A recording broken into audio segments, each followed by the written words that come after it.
In today's video, I am going to teach you how to use Notion formulas to convert minutes to hours. Start by opening your Notion page or database where you track time in minutes. Look for the column labeled Minutes, since that is the value we will convert. Click directly on the Minutes column so you are working with the correct property.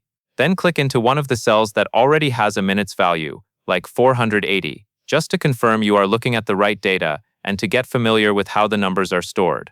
Next, you will create a new property that calculates hours automatically. Move to the area where you can add or change a property type and choose Formula. A formula property lets Notion do math for you, which is perfect for time conversions. Once you select Formula, click into the Formula Editor field so the cursor is active and ready for input. If there is any existing value shown in the formula result area, simply highlight it so you can replace it with your own calculation. Now enter the conversion.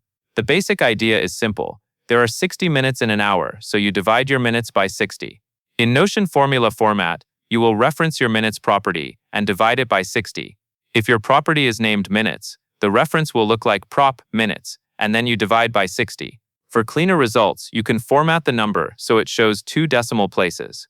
This is helpful when your minutes do not convert into a whole number of hours. For example, 90 minutes becomes 1.5 hours, and formatting makes that easy to read and consistent across your table. To do this, use rounding with 2 decimal places by multiplying by 100 before rounding, and then dividing by 100 afterward.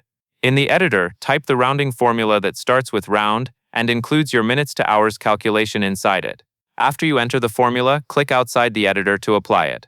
Notion will immediately calculate the hours for each row based on the minutes value.